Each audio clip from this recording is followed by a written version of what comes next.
I'm warped, you know, I am.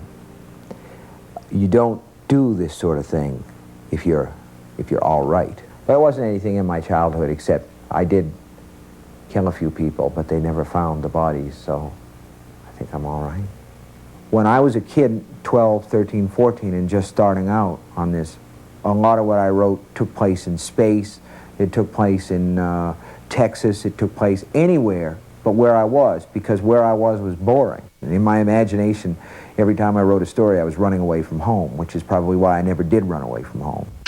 Prepare to meet the monsters of the classic modern horror films. Monsters that have taken the place of Frankenstein, the werewolf, and Dracula. And then travel to London, England, the site of some of the most spectacular horror films ever made.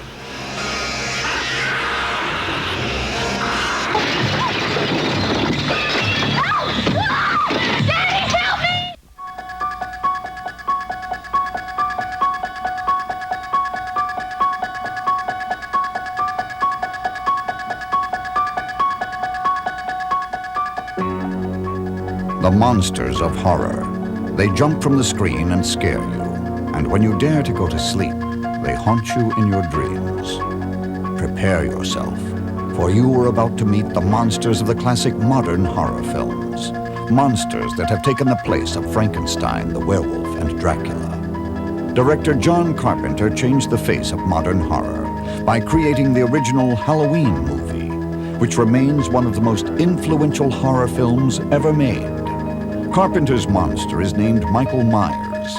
He is much more than just an indestructible killing machine. He is the boogeyman that has been hiding in the closet, underneath the bed, or in the shadows, ever since we were children. And as we all know, the boogeyman is for real. Halloween was basically a three-act, kind of like High Noon. I mean, the bad guy's coming, and here he is. And Michael Myers, in the original Halloween, represented ultimate evil, something that's unkillable, something you almost create with your mind, something that's everywhere and nowhere at once. He was a voyeur. He played with people's emotions. He was vicious. He was basically inhuman. He was kind of an evil that we all fear in our minds. Oh, there's going to be somebody there to get me. Hello? Hello? All right, Annie. First I get your famous chewing, now I get your famous squealing. Annie? Once Carpenter released Halloween upon millions of innocent viewers, the rules of horror were broken. Horror could never be safe again. And neither could we, for Halloween is relentless in its terror. Actress Jamie Lee Curtis's sense of urgency has struck a horrifying chord deep inside of viewers worldwide as she learns what we have all come to know.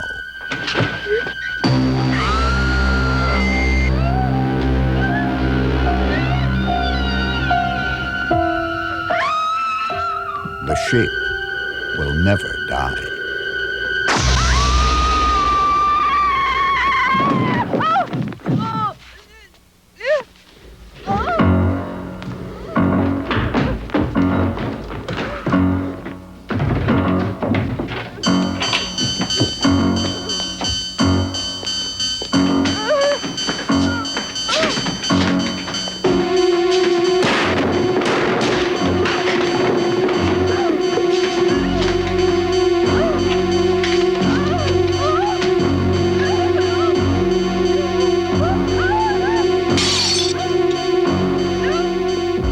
But Michael Myers is not the only contender for the monster of the decade. The Cenobites from Hellraiser rule over a dominion of pleasure and pain, going to the limits of horror, and then taking you beyond. They sprang from the disturbing imagination of writer-director Clive Barker, one of the masters of modern horror, in his directing debut. It's about a man who does a deal with forces of darkness in pursuit of the ultimate experience, the ultimate physical, sensual experience, and gets torn apart for his troubles. I thought I'd gone to the limits. I hadn't. The Cenobites gave me an experience beyond the limits. Pain and pleasure, indivisible. They are ageless experts in the art of refined pleasure and even more refined pain. We have such sights to show you. There are going to be moments when the audience is going to be stunned by the elegance and the beauty of the image at the same time as being appalled by the subject matter. And that's a very interesting tension and paradox.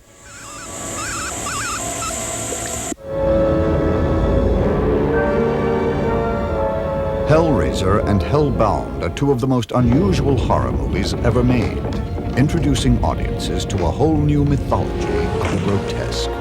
Oh, Kirsty. So eager to play. So reluctant to admit it. I've come for my father!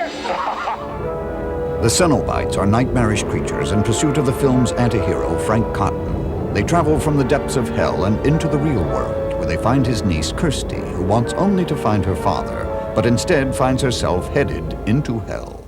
Ah, Kirsty. We thought we'd lost you. So sweet of you to come back. How can it send us back, child? We're already here.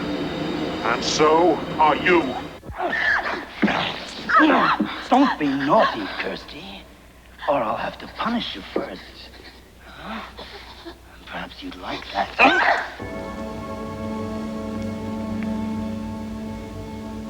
Now all we need is skin. There is only one Freddy Krueger. The scarred prince of hysterical terror was nightmarishly created by director Wes Craven in the original A Nightmare on Elm Street. Craven created a chilling premise. Don't go to sleep, because your dreams can kill you. Actor Robert Englund is the man behind the elaborate burn makeup, with a razor-tipped glove, whose maniacal laughter and bizarre sense of humor has helped to make Freddy one of the most popular monsters to ever haunt an audience. Freddy Krueger lives in the nightmares of the Elm Street children, whose parents originally burned Freddy for unspeakable crimes. Only now, when the children sleep, Freddy returns.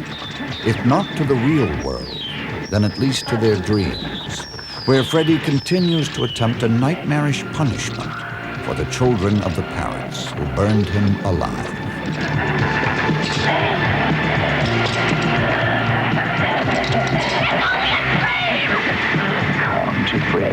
The Freddy phenomenon is phenomenal. I mean, certainly as the creator of Freddy, I never suspected that he would become such a cultural figure. This is just a dream. He isn't real. He isn't real.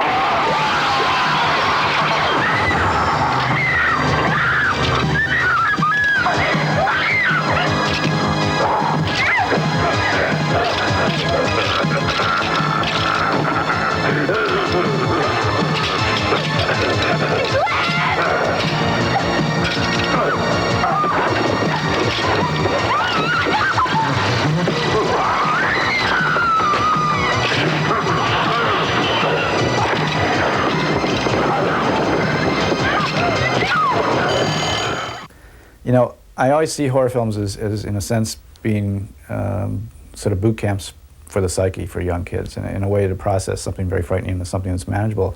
It is now 12 midnight, and this is station KRGR leaving the air.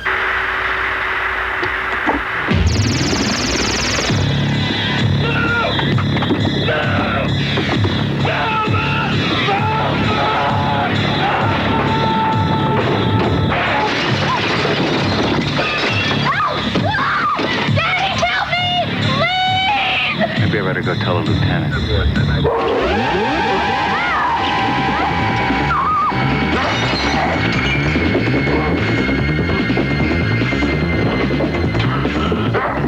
Kill you slow.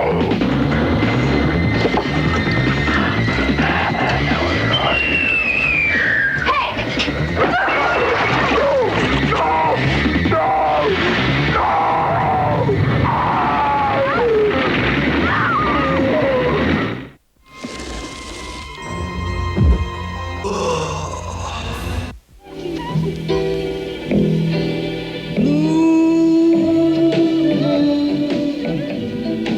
London, England has seen some of the most spectacular horror films in modern history. An American Werewolf in London is based upon the story of two young men from New York who were attacked by a werewolf. One dies immediately. The other suffers the tortures of becoming a werewolf himself. Special effects artist Rick Baker won an Oscar award for this stunning werewolf transformation. Then suddenly there appeared for me the only when I heard somebody whisper me, time to go. Help me! Please! Help me! Help me! Yes! Without a dream in my mind. I didn't mean to call you Meatloaf, Jack.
Once the transformation has been completed, the werewolf heads into town, causing spectacular chaos.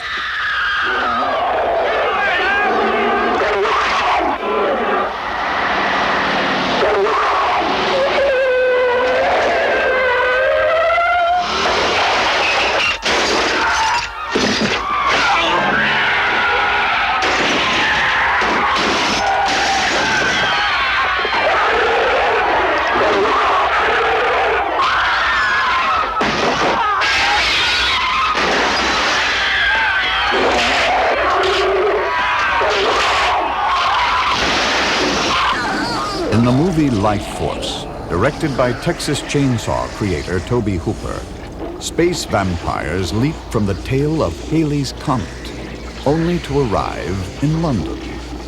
Once the leader finds a mate, they begin to display their nightmarish powers, which cause a plague that engulfs all of England and threatens the world.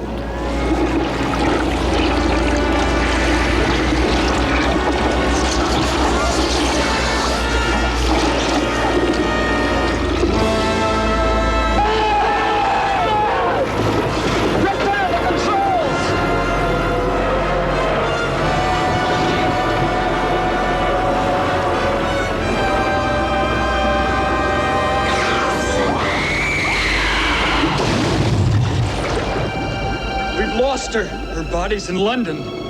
Where in London?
can't say we're pleased to meet you, Mr. Kessler. What shall I do? Suicide. You must take your own life. That's easy for you to say. You're already dead. I would say that evil itself is an anti-creative impulse. It's something that tends toward obsession, and obsession is merely repetition. The same act over and over and over again. There's a character in The Stand that thinks of the devil's creation, a guy named Randall Flagg, who is sort of an embodiment of evil. There's something like a neon sign that's very pretty to look at night, and you realize that it's repeating the same pattern over and over and over again. Actress Linnea Quigley knows what it takes to become a Hollywood scream queen. While some doctors save lives, these doctors go mad trying to create it.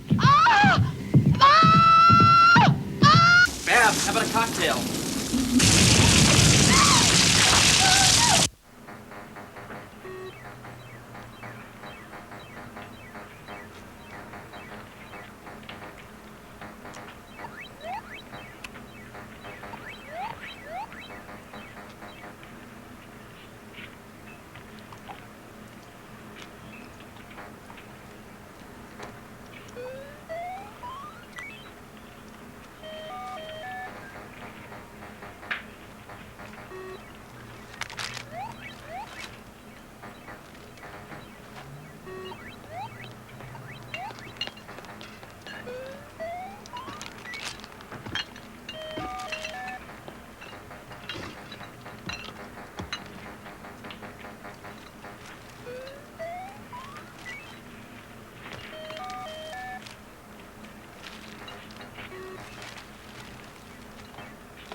Linnea Quigley, the sexy blonde scream queen, has caused more than a passing glance in horror films, with titles such as Creepazoids, I Was a Teenage Sex Mutant, Sorority Babes in the Slime Bowl-orama, Hollywood Chainsaw Hookers, and Sex Bomb.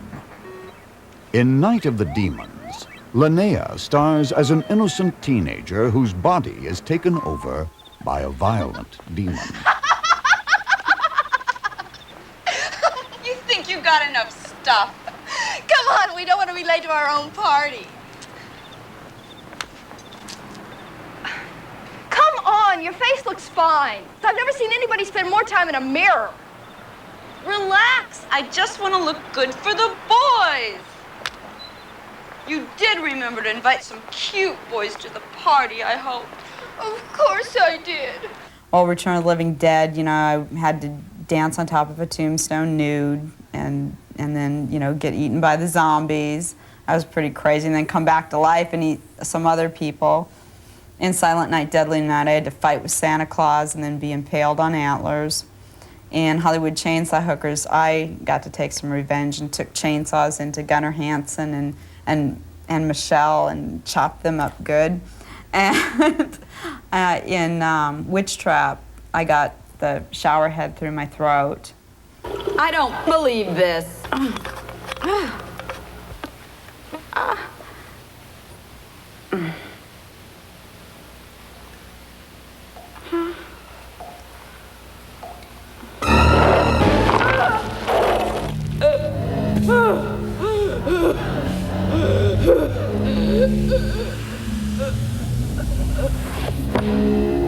Nude scenes are always uncomfortable. I feel okay if I'm just, you know, if you're by yourself and it makes sense in the script or something, whereas like a love scene or something is always like, I tend to stay away from it because I'm not very comfortable with it. And I wouldn't do an X-rated scene. Run, Judy! Run, Judy, run!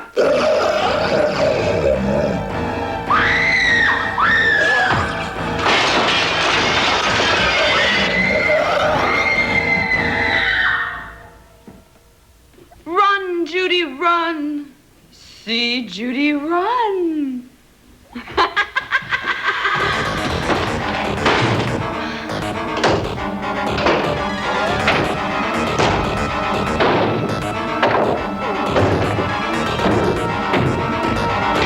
We would always watch the Creature feature at midnight in Iowa and, you know, stay up and watch it and then be scared. And I love the movies like Murder in the Rue Morgue and Wax Museum, and I loved watching. I'd be scared and everything afterward. But I think liking those type of movies and loving, you know, the Texas Chainsaw Massacre, you know, was like, you know, I wanted to do it too.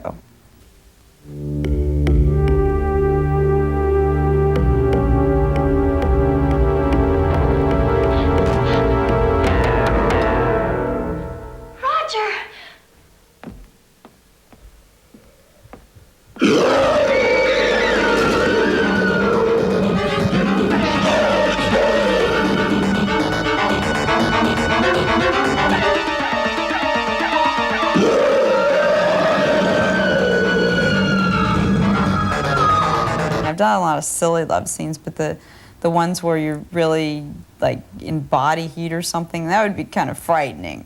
In the motion picture Blood Nasty, Linnea stars as a master of witchcraft who is brought in to help a family with a most unusual problem. And a shovel. And a grave. The son of the family has the problem which Linnea must cure. It appears that he has a pipe lodged through his body. And if that wasn't enough of a problem, he also is dead. Catch you later, Blaze.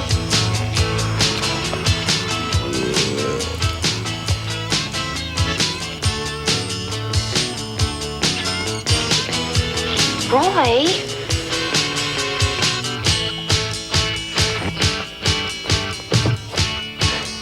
Look, he's getting blood on the carpet.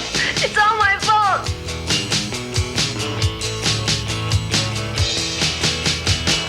Bingo. No.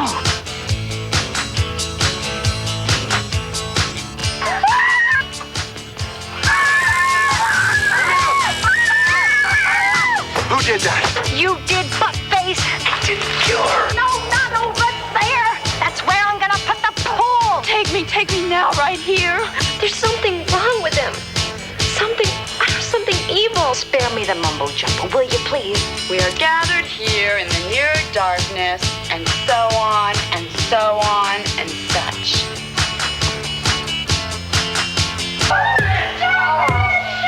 The man's possessed. The answer's in that pipe in his stomach. I know it. Maybe we should call a plumber. What happened to your hand? Manicure accident.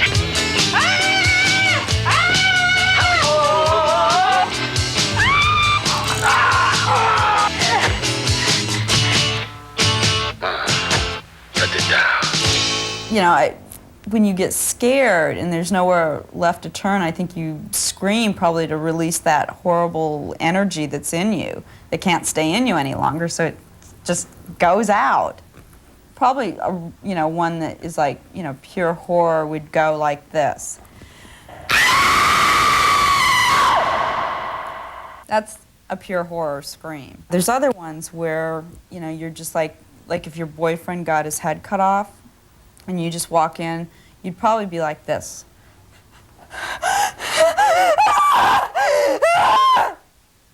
That's another one. Indeed, I'm shocked. Shocked to find so much distrust from one so young.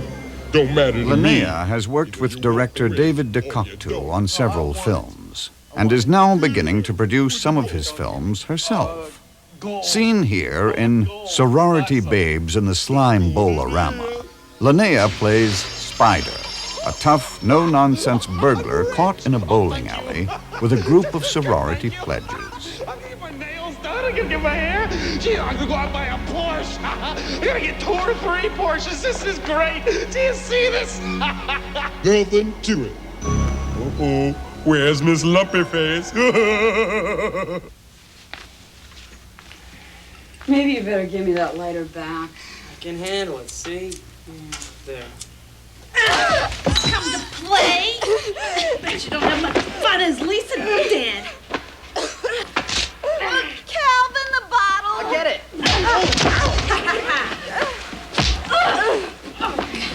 Come on, honey. Just you and me. Oh, bitch.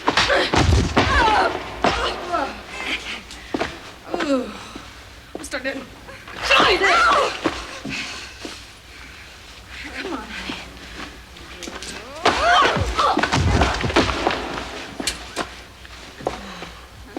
Go ahead. Throw it. Throw it. Ooh, starting to enjoy this as much as I am, huh? Not half as much as I will in a second. Oh, yeah? Yeah, Babs. Babs, how about a cocktail?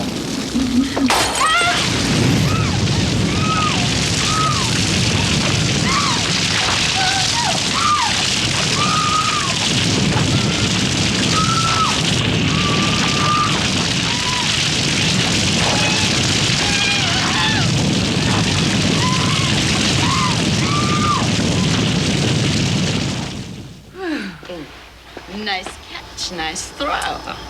Thanks. What a stench, huh? It's too bad we had to kill her. What? I really liked the outfit she had on.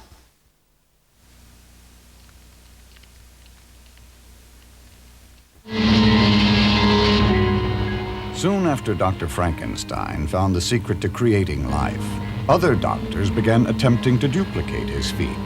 Sadly, they were almost always doomed to failure. But that never stopped them, as they shocked, probed, and operated on their dead and sometimes living victims. Prepare yourself, for you are about to enter the insane world of the Mad Doctor. What is it that drives these men to such terrifying heights of insanity? Why do they continue in the face of such overwhelming odds? Is it simply a desire to conquer the unknown? Or are these doctors walking to the beat of a different drum?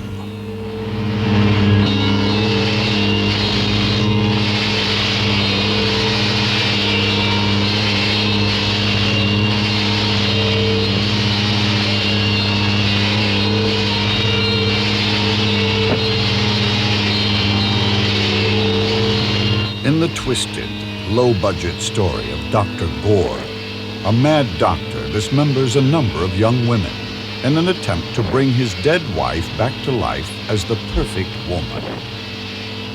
In case you're curious, the doctor finally does succeed, only to discover that his beautiful creation wants every man she meets, including the doctor's hunchbacked assistant.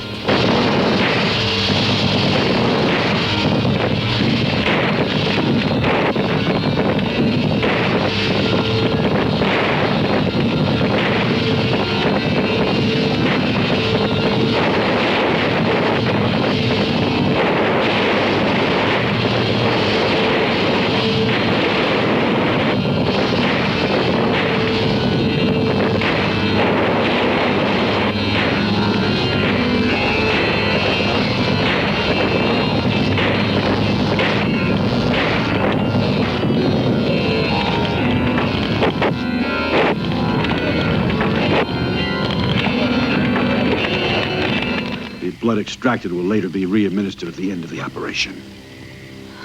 No. Dr. Butcher, M.D., which stands for Medical Deviant, is an extremely horrific film located on a remote island in the Pacific. Please, Doc. I beg you. The good doctor of this film performs brain transplants while hungry cannibals run wild in the jungle. No. No! No!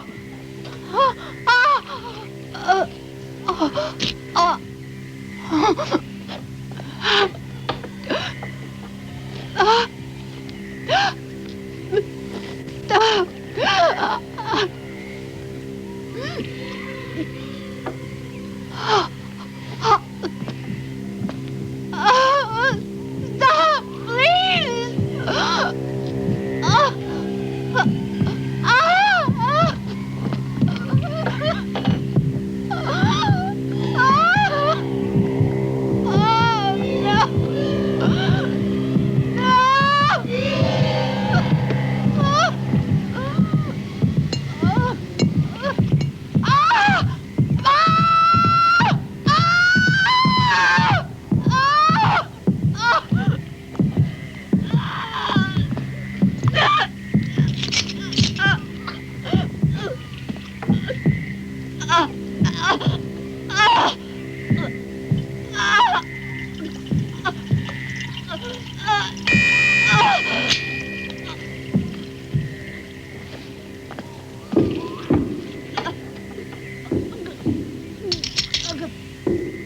Patient screamed, disturbing me. Performed removal of vocal cords.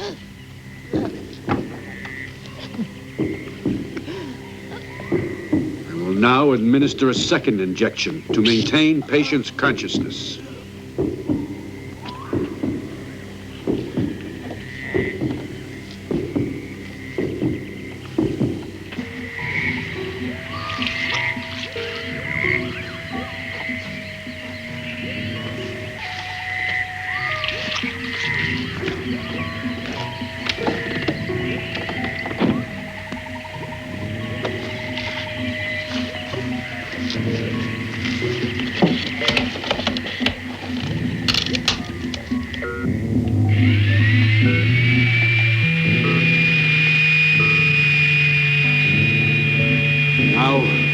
Venture to traverse a new frontier in science. I'm about to transplant the brain of a young female into the body of a male who's been dead for 10 days.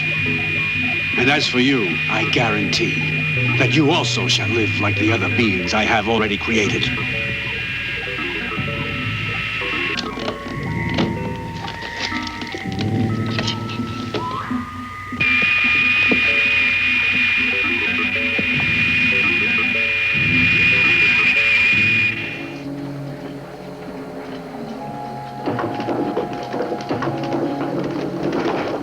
The abominable Dr. Fives was once a great surgeon and a famed organ player.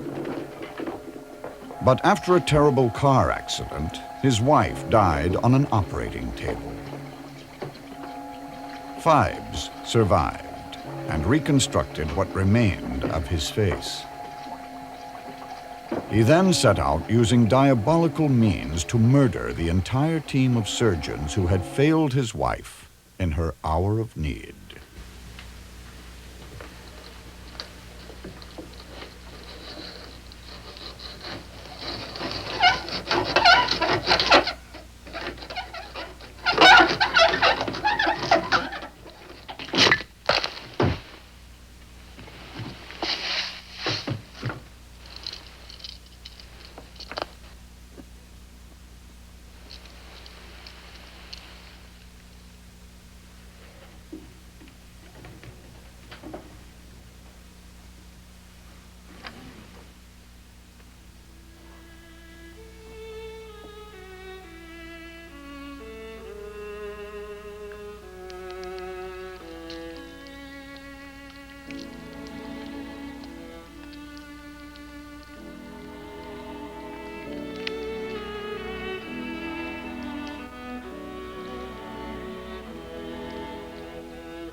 Soon, Victoria. Soon, but one world to possess. There to love and sleep again. In our own eternal paradise.